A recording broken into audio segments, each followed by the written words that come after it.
Well, good afternoon. My name is Dr. Kyle Guyton with SouthernMED Pediatrics here at the Lake Murray office.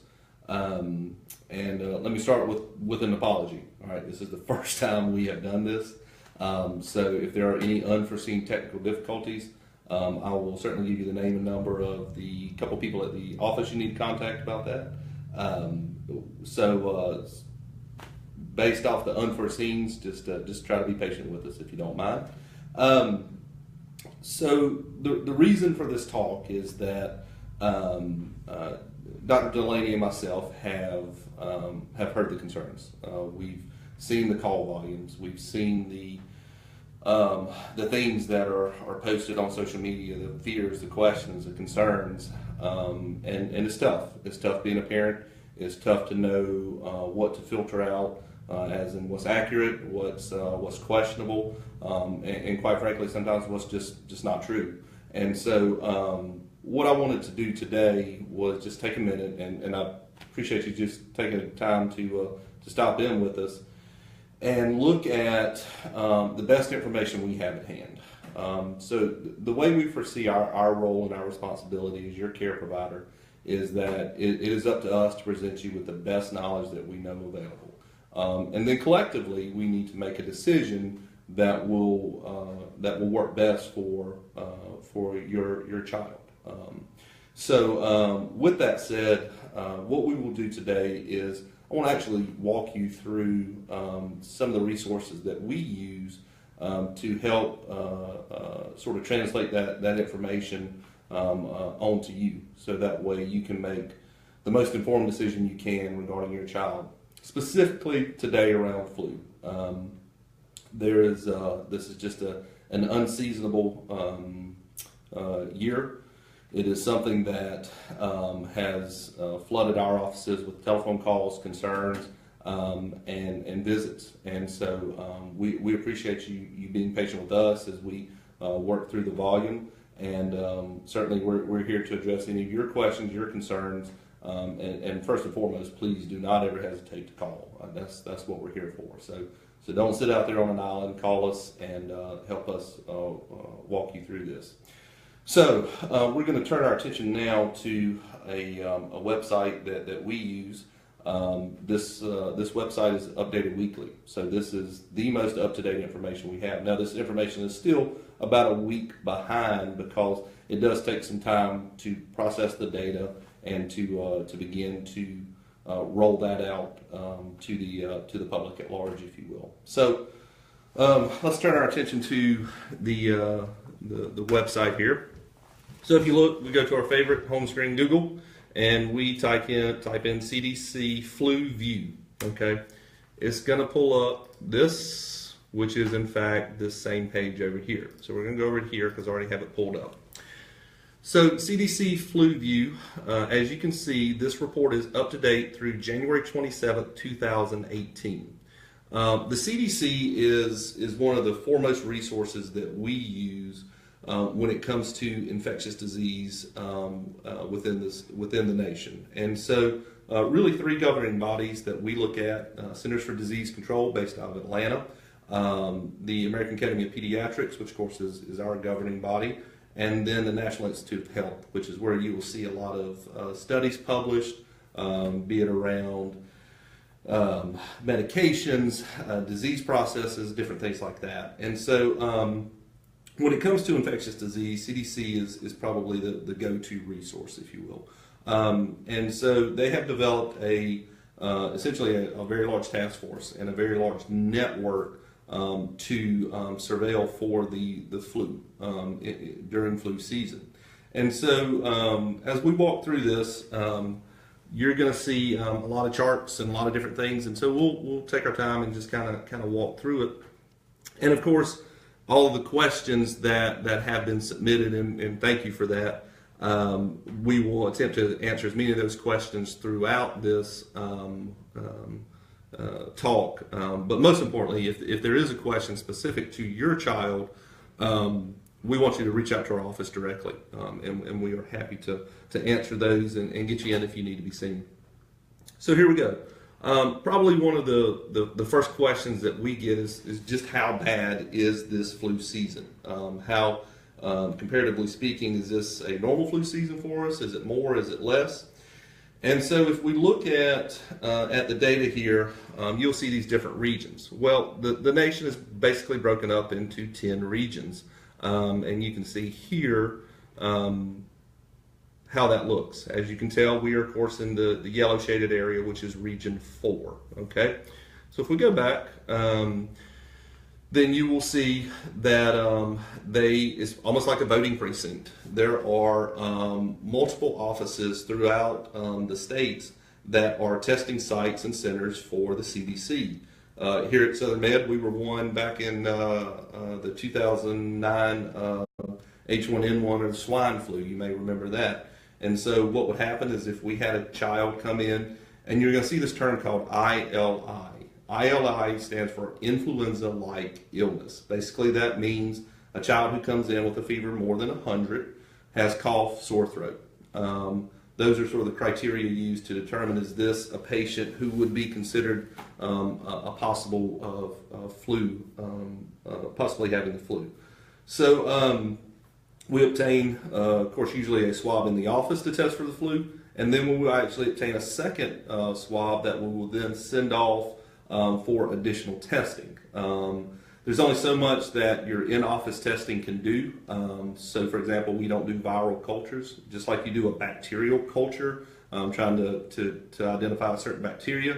The same thing exists for viral infections. And so these swabs are then sent for additional testing so that we can then look at the genetic sequencing and further subtyping of the actual flu. So as we look at this, you'll see that, as you remember, we are region 4. As you can tell, for outpatient ILI, which is this second category. Now again, this is just for that week of January 21st through the 27th. You can see that all regions are reporting elevated. So what does that mean? Well, compared to a typical year, there are more states reporting and higher rates within those states that appear to be seeing cases of ILI and conversely more likely flu. So if we look at the actual percentage of those, so of say of 100 swabs that are collected where someone comes in with cough, fever, and runny nose or congestion, you will see that about 25% of those are testing positive for flu. You then can kind of go further to the right here, and we'll talk about this a little more as we scroll down, but you will see that a large majority of these cases are of the A type, influenza A, and this H3 is just the subtype of the influenza A type. Of course, H1N1. If you remember 2009, you'll remember the pandemic we had with the flu for H1N1, and so vast majority of these patients are of the H3N2 type. Just to give you a quick further reference as we scroll down, just to show you a little map of what that looks like. This is just a color-coded representation of what the United States looks like. Montana's doing pretty good. Maine's doing pretty good. Down here in the South and pretty much central United States, everybody is reporting high activity within these states. So now would probably be a good time to go to Yellowstone if you want to think about it. But with that said, we start to then say, okay, so we know this is an elevated flu season. What does that mean for us directly? When is this thing going to be over? Are we at the peak? Where are we at? And so as we look at this graph here, this is again, just a pictorial representation of the positive tests that are reported. Now again, this is national data. This is not just here in the Southeast or even specifically in South Carolina. The average flu season is going to run anywhere from 16 to a bad year, 20 weeks on average. If you look down here at the bottom of this graph, you will see it identified as week. The week the CDC uses this data and says, okay, week 0 is January 1 of the year, and then week 52 is the last week of the year. And so when you see 44, 46, 48, that's what it's basically meaning, is those weeks later into the year. So if we look here, we start to see our cases of influenza start to rise around week 44, 45, 46 of 2017. Okay, at present, we are in week 4 of 2018. All right, so if we just do what we consider to be our natural data for flu, 16 to 20 weeks, so we got 52 weeks in a year, 44, if it started around 44, 45, 46, we're probably about 8 weeks into flu season at the beginning of the year. And so where does that put us today? We're guessing that we're probably around the middle, that we have probably hit peak, and that hopefully, if data holds true, then we would expect that to begin to go on the decline as we start getting into further weeks. Very well, we could be seeing, flu going into March. We've of course had cases in April and May. I can tell you clinically what we've seen here at SouthernMED with a lot of our offices is that the end of the week last week, as well as Monday of this week, was probably record numbers for us. We had an extreme amount of influenza-like illness. Again, our conversion rates are probably about the same in our office, anywhere from 25 to 35% that will test positive for the flu.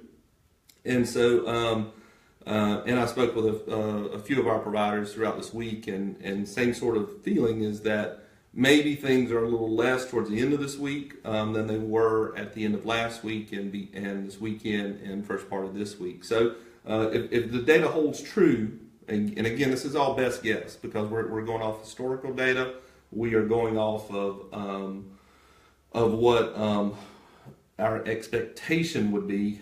We would hope that we are around peak and begin our decline in the upcoming weeks for the flu. So that does spell good news. So as we scroll back up, we say, okay, well, what does it look like in terms of ages? Who are the people who are getting the flu?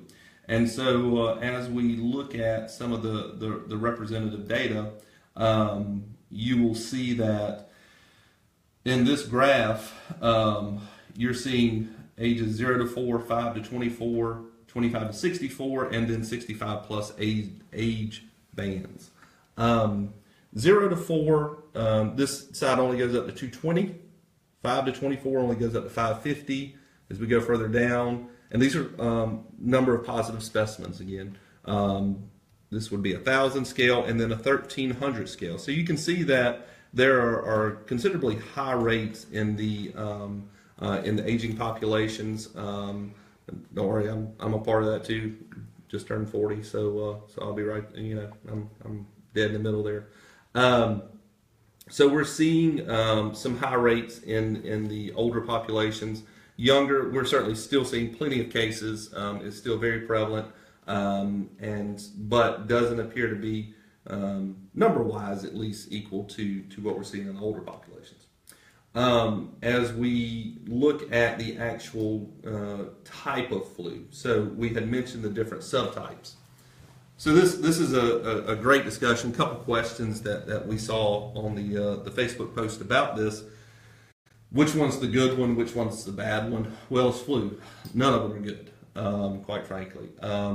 There are some seasons where we may see that flu A does not appear or is more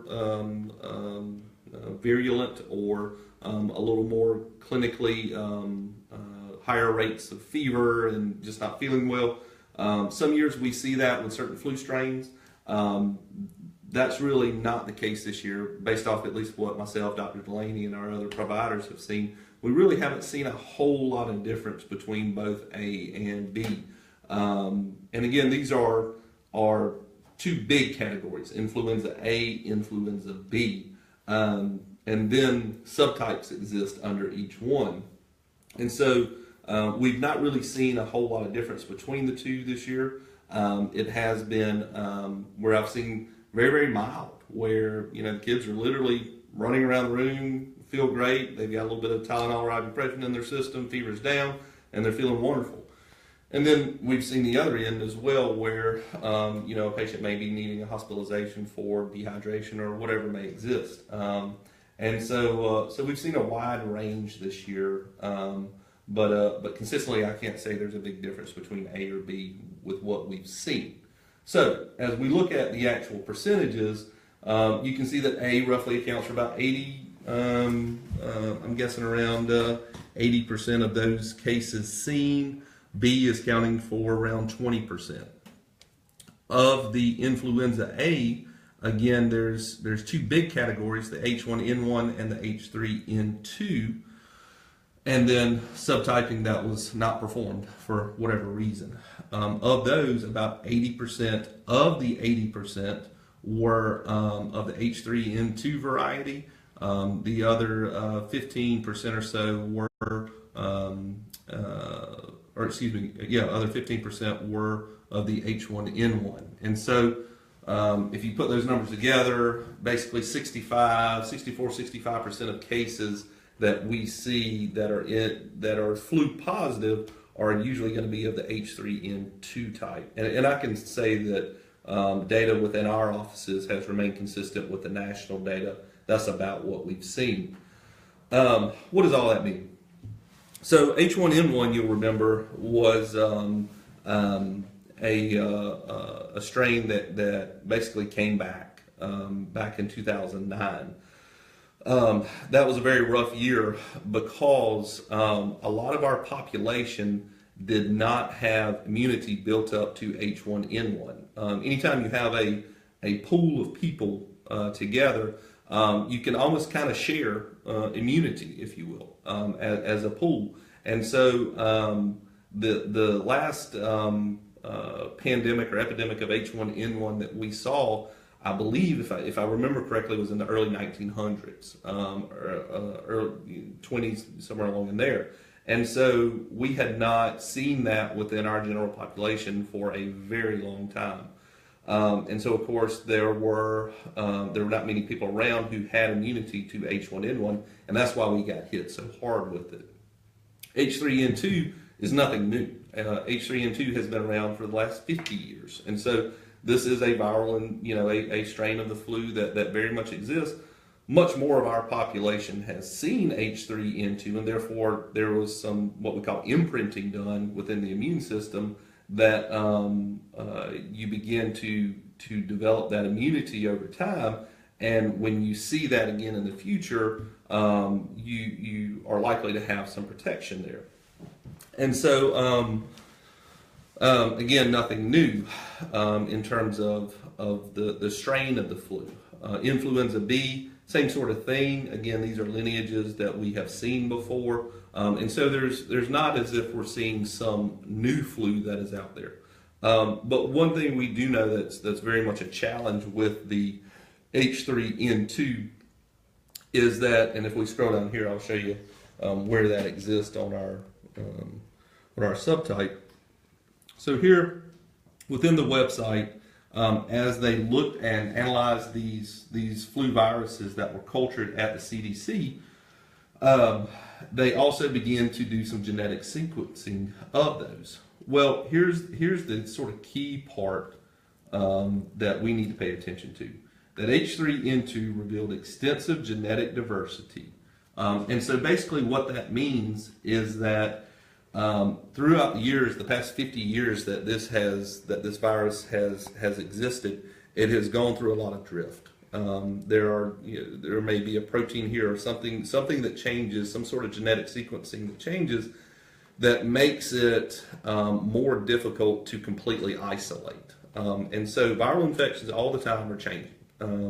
And our bodies are trying to keep up and basically memorize that change as it comes down. Now, again, an important thing to remember when we look at this is that just because we may be able to do these things in the lab does not mean that that's going to hold true within the body. It's what we call an in vitro versus an in vivo. So in vitro meaning the lab, in vivo meaning your body. Your body is a complex system, and there is no way that we can duplicate that within the lab. It helps, and it certainly, the data is much better than it's ever been before, and it continually improves. But nonetheless, so do these viral infections. They change along with it, and so we're all the time trying to play catch up, and that's just within the lab. When it actually comes to your body, there are so many factors that come into play that we don't really know. And so this comes into play when we, for example, are making a flu vaccine. Okay, so if we look at the same passage, you will see that 245 influenza viruses were antigenically characterized, and of those 245, 242 were basically put up against the flu vaccine that we developed this year. The 2017-2018 Northern Hemisphere influenza vaccines.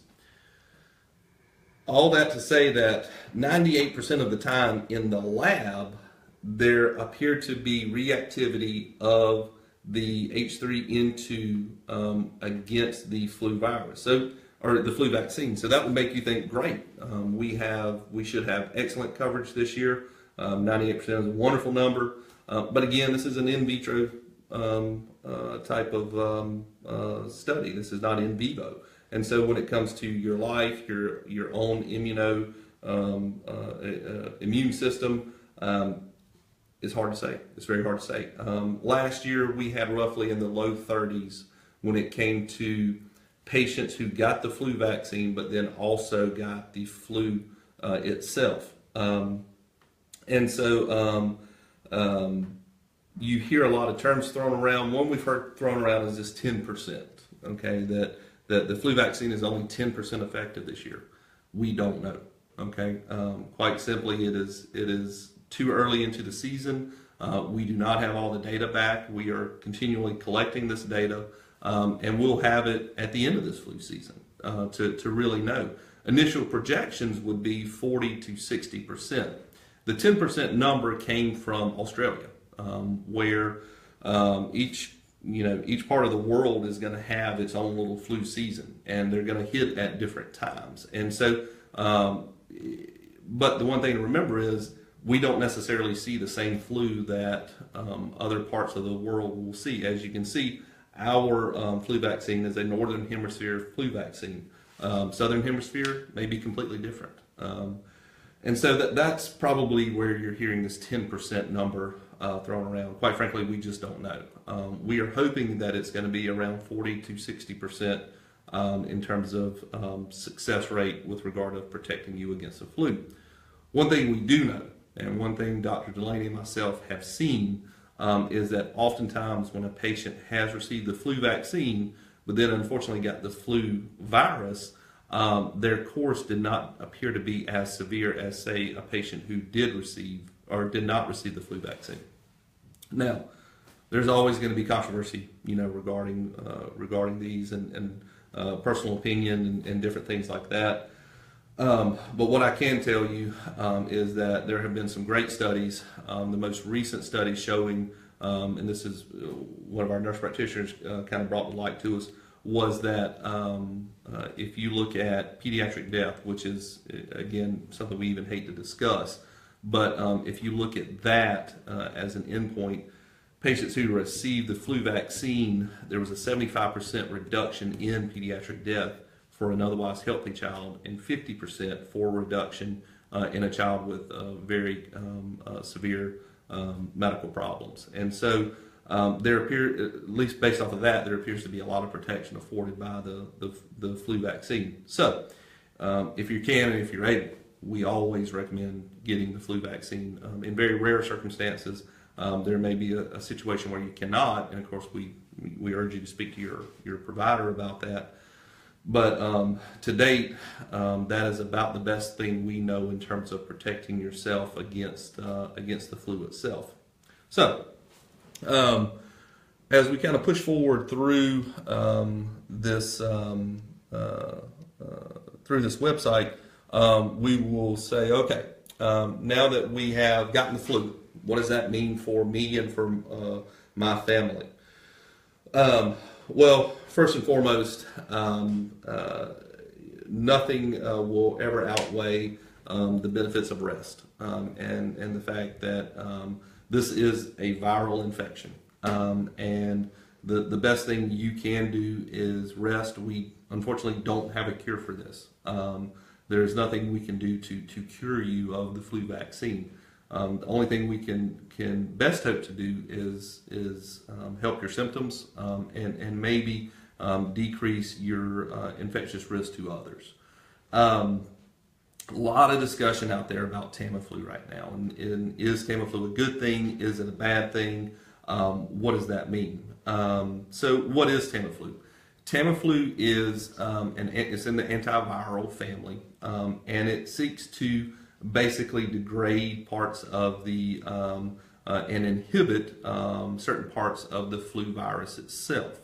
As we look at the data, we can determine that based off of this year's testing, and according to this graph, that as we look at influenza testing against Tamiflu, basically there has been zero resistance of the H3N2, the influenza B, and only 2 or 0.7% resistant to the Tamiflu, which is oseltamivir, which is the generic name for it.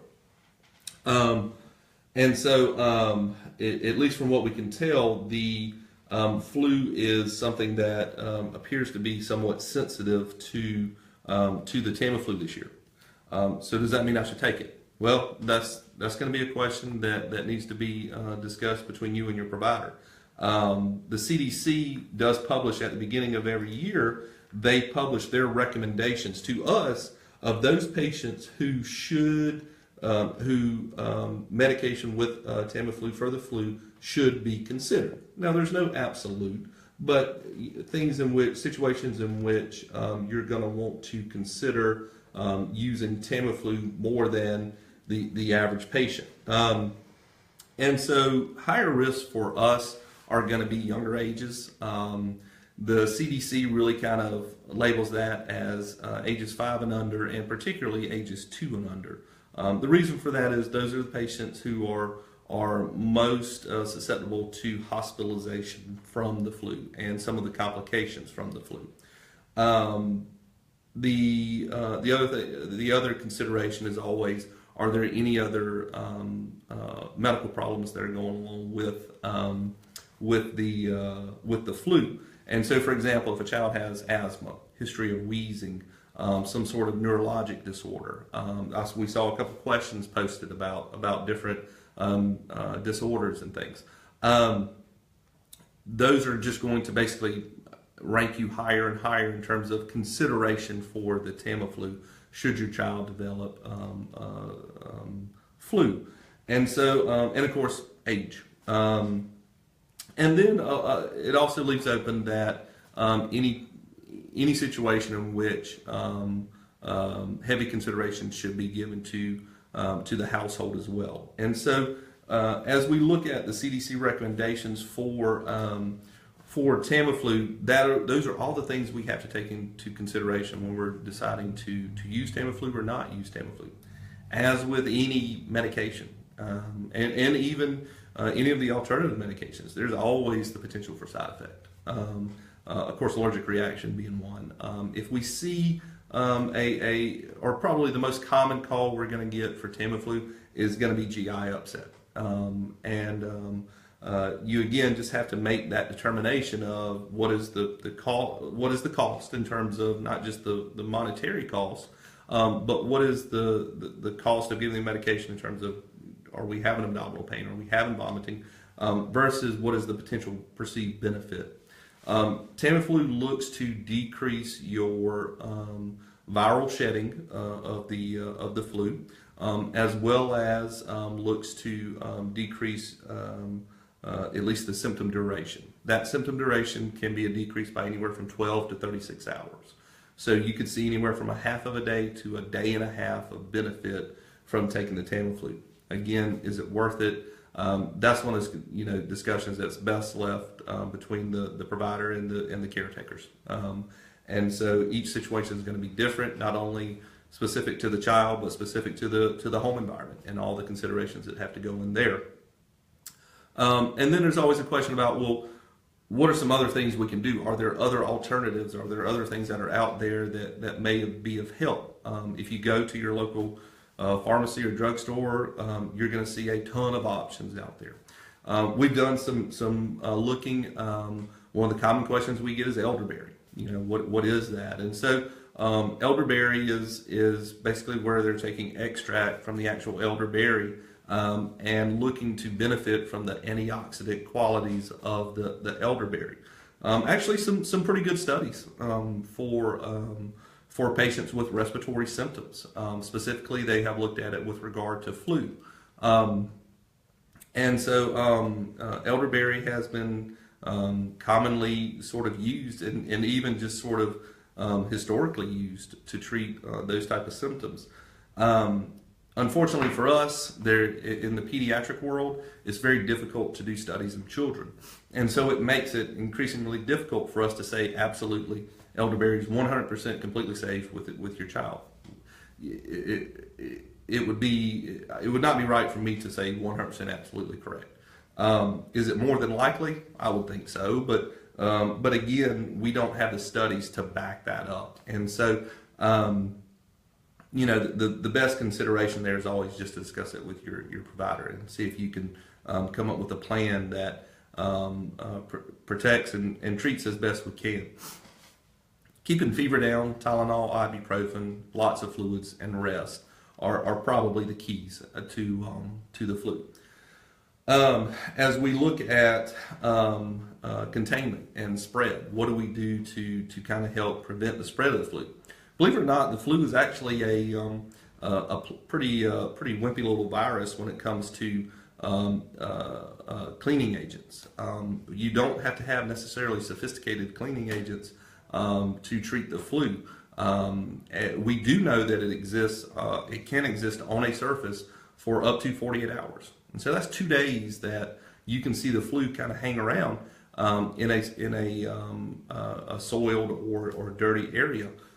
So it always helps to disinfect as much as you can and to isolate. Kind of quarantining your child off as much as you. Trust me, I got 3 at home. I know how difficult that can be. And so trying to keep them isolated to the room as much as you can. Trust me, we get it. And then there were, some specific questions about, what are some things that we're doing as healthcare providers to protect people who come in who have had the flu. I cannot tell you how much we clean around this office. We try to divide all of our offices into a sick portion and then a well portion to try to prevent anyone who comes in from contracting something that they didn't come in with. Furthermore, cleaning is done in between every patient. All surfaces are wiped down. As far as providers, we wipe down our equipment. We do everything we can do. Remember, we've got families at home as well, and none of us want to take anything home. And so we're just as concerned about it as you are, and we're doing everything we can to attempt to contain it. So we've gotten the flu. We've now treated the flu, or ultimately just done supportive care. And when do I need to be worried? What are those things that concern us? Well, oftentimes a viral infection can be a setup for a secondary complication. With flu, probably the 2 most common secondary complications we see are going to be ear infection as well as pneumonia. So, and this is a good rule of thumb for everybody. When you are looking at an illness, always have an expectation about this illness, okay? So we know flu. you're not going to feel well. You're going to run fever. You're going to have cough. You're going to have congestion. These are probably going to peak around day 3. Day 4, you should start maybe feel a little better. Day 5 should be getting much better. Fever curve should be getting to go down somewhere between 5 to 7 days.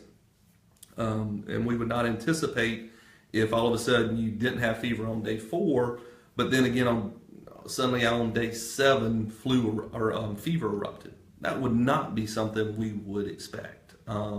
We would expect the fever to go away and stay away. And so those are the things you're going to want to look for to determine if there may be a secondary complication coming from the flu. Always, always, always reach out to us. You live in the greatest country in the world. You have open access to health care, and always reach out to us. We have to know what's going on in order to help guide you guys. And so we want to know if you're seeing these things that are not fitting into the mold. Also, you just can't really put a price tag on parental intuition. You just kind of know. You know if something's not right with your child. And so we're gonna take that into consideration. We're gonna default to that, and we're gonna want to know what you're thinking and why you're thinking something else may be going on. So as far as the actual complications, you can see here, and I think I have a higher. Excuse me. I'm sorry. I'm trying to find the correct. So I cannot pull this one up tighter, but what you see here are hospitalizations associated with confirmed influenza. This green line that you see peaked right here, and again, this is for this year. These are the weeks along the bottom, and these are the actual number of cases on the sidebar here. These are ages 0 to 4. And so there is a significant increase that we have seen in hospitalizations associated with flu for the age of 0 to 4. All the other age bands are hanging out down here. Okay. Again, this kind of fits with what we were saying in terms of your younger ages being the most susceptible for complications from the flu, from hospitalization associated with the flu. And so all the data suggests that this is a very much a peak season for us right now with regard to hospitalizations associated with flu. So use this website. This is not just something that is specific to us. Okay, this is open access to everyone. It gives you a great sort of weekly look at where we're at. And again, you know, moms, dads, aunts, uncles, grandparents, foster care parents. It's tough, guys. It's tough. It is tough when you have a child. It's tough to know what's the right thing to do. It's scary. You hear all sorts of things, and it can be very, very difficult to decipher what is true and what is not, or even, you know, what should I be concerned about, what should I not. And so again, we just here at SouthernMED, we're doing everything we can to assist with that. We've extended our hours, which is something we have been doing, and so we run 8 at night, Monday through Thursday. We will run Saturday hours.